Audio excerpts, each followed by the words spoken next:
Terima kasih pemirsa, Anda kembali menyaksikan Jakarta Jakarta. Pemirsa, guna mengenalkan olahraga panjat tebing sebagai kegiatan ekstrakurikuler di sekolah, Wali Kota Jakarta Selatan membuka bimbingan singkat olahraga panjat tebing. Diharapkan dengan kegiatan ini, pihak sekolah bisa menjadikan olahraga ini sebagai salah satu aktivitas ekskul. Di Jakarta Selatan, saya didampingi oleh kelas di panjat tebing bisa kami peragakan 3 disiplin dalam pertandingan. Gazi mendapat peringkat Guna memupuk minat terhadap olahraga panjat tebing di tingkat sekolah, Wali Kota Jakarta Selatan membuka bimbingan singkat olahraga panjat tebing di SDN 02 Pagi, Mampang Perapatan, Kota Jakarta Selatan. Meski olahraga panjat tebing terbilang baru, namun pihak sekolah bisa menjadikannya kegiatan ekstrakurikuler. Pihak suku dinas pendidikan pun diharapkan segera melakukan sosialisasi di sekolah-sekolah. Coaching klinik sport climbing ini adalah suatu hal yang baru bagi anak-anak, khususnya anak-anak sekolah, dan kita minta nanti kalau bisa dijadiin mata kuliah ekstrakurikuler di sekolah-sekolah. Karena apa?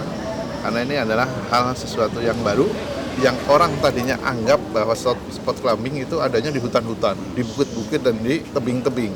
Tapi bisa dilakukan ini di tengah-tengah masyarakat sekarang. Baik itu di sekolahan, di mal dan sebagainya.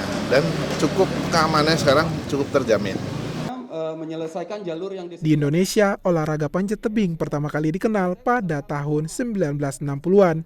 Dan pada tahun 1994, KONI mengakui Federasi Panjat Tebing Indonesia atau FPTI sebagai induk organisasi dan resmi dipertandingkan pada ajang Pekan Olahraga Nasional 1996.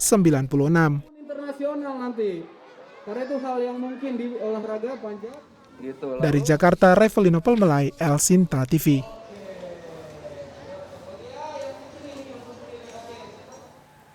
Kita beralih ke informasi lain pemirsa, diduga melakukan pelanggaran dalam melakukan pemeriksaan penyidik Direktorat Kriminal Umum Polda Metro Jaya dilaporkan ke Propam Mabes Polri. Pasalnya penyidik diduga telah melakukan pemeriksaan terhadap anak di bawah umur tanpa ada pendampingan khusus terhadap saksi yang diperiksa.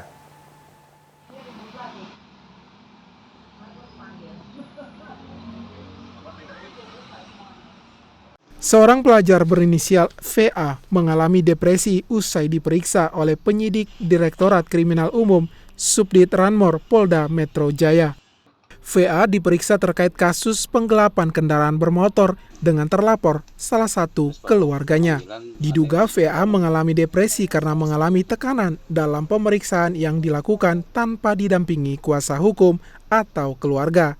Pemeriksaan bermula dari adanya laporan di Polda Metro Jaya bahwa salah satu keluarga VA dilaporkan atas dugaan penggelapan kendaraan bermotor. Dalam kasus ini, VA yang masih berstatus pelajar ini merupakan cucu dari terlapor dan diperiksa sebagai saksi. Yang harus saya alami gitu kan, mulai dari tugas-tugas, terus dengan adanya kayak kasus ini, saya jadi kayak makin tertekan sama bingung, apalagi di sana kan juga tempatnya sendirian gitu. Saya kayak agak ngalamin sedikit trauma gitu sih, apalagi banyak banget kayak hal-hal yang harus diselesaikan juga kan di kelas 12, dan juga adanya kasus ini tuh kayak bikin saya makin pusing gitu sih Pak.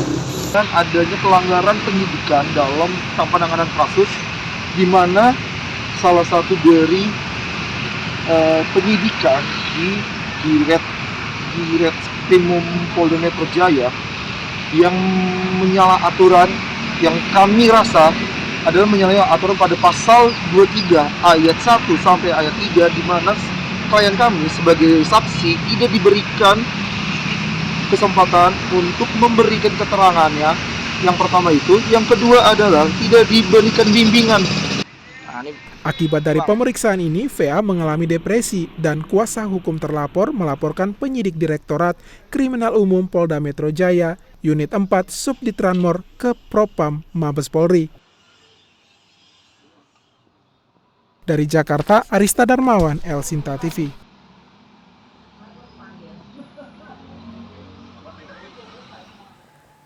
Informasi lain guna mempererat hubungan dengan media, jajaran Korem 051 Wijaya Karya menggelar silaturahmi bersama insan pers di Makorem Wijayakarta, Cikarang, Kabupaten Bekasi.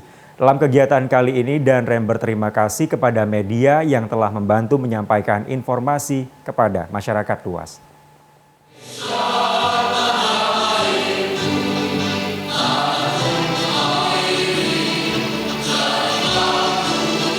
Lagu Indonesia Raya menandai dibukanya silaturahmi Korem 051 Wijayakarta dengan insan media di Aula Makorem Wijayakarta, Jababeka, Kabupaten Bekasi, Jawa Barat.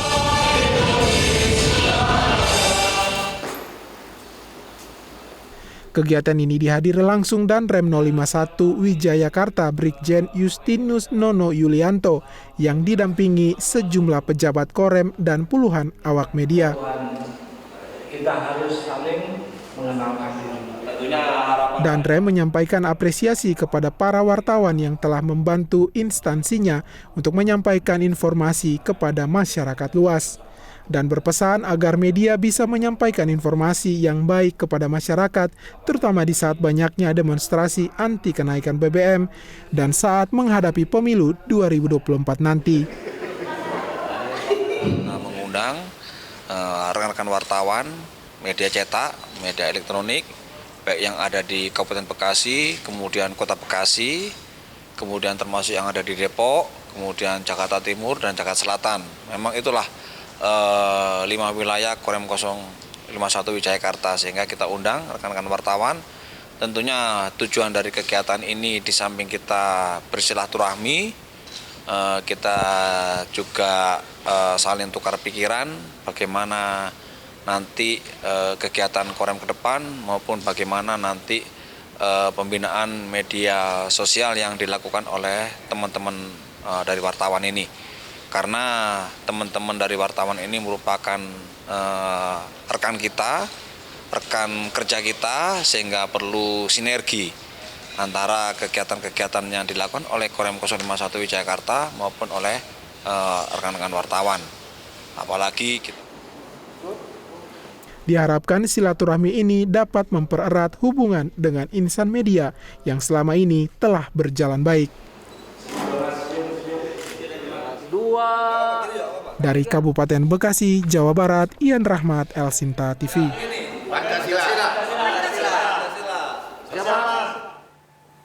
Ya pemirsa, informasi tadi sekaligus menutup perjumpaan kita di Jakarta kali ini. Saya Jeffrey Aldino, mewakili kru yang bertugas pamit undur diri. Terima kasih, sampai jumpa.